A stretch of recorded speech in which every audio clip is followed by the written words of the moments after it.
So after I was home a few days and on the steroids, they had been giving me steroids in the hospital, and I came home with a prescription that I was supposed to take for about 10 days. And they have a list of side effects, one of them being affecting your sleep. I would sleep maybe 2-3 hours a day, not a night, but a day. I couldn't rest. My heart rate was so fast. The good news is that I organized so much stuff. Between 2 and 4 in the morning, I did some great organizing here at the house. So that was amazing. But something else that came out of that was an amazingly intimate, wonderful time with the Lord. Music has always somehow made me feel closer to God.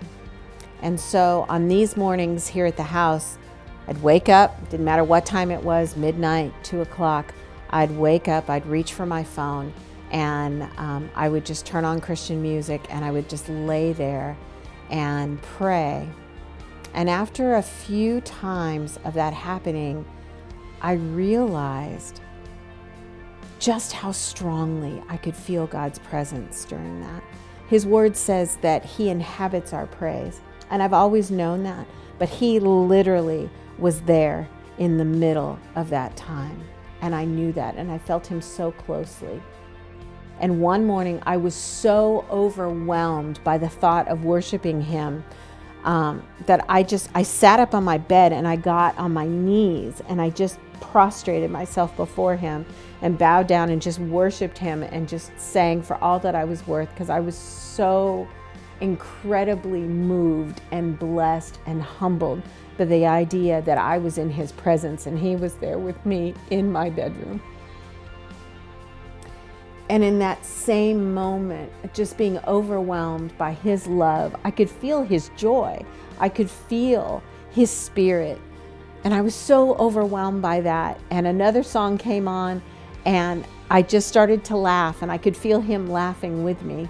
Soon after that laughing, a song came on that talked about heaven, and it talked about joining Him there for eternity. And all of a sudden, I was struck by the fact that there were hundreds and hundreds and hundreds, thousands of people that were dying from COVID. And my heart was broken for all the families that had lost people. And all of a sudden it came to my mind,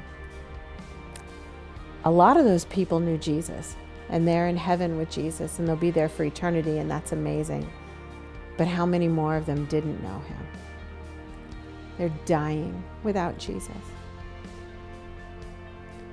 And in my spirit, I felt God say to me, Mary, there's a war. There's a war going on out there. And the enemy is doing everything that he can to battle for people's souls. There's a war going on out there, Mary, and you need to get in it. You need to get in there, and you need to fight. You need to fight for me, and you need to fight for people to know Jesus. You got to do what you do. And that doesn't necessarily mean preaching the gospel, because people find Jesus in all different kinds of ways. And I am all about sharing the gospel. But I do believe that we have to give people a real glimpse of who Jesus is before they'll ever be ready to hear the truth of the gospel. So here's my encouragement to you. It's my encouragement to me. If you're in the grocery store, if you're in a line, if you still do that, don't look down at your phone. Don't get obsessed with what's going on in your phone. Look people in the eyes. Look beyond their mask. Say hello. Have a conversation, even if it's a short one. Show them a little bit of Jesus.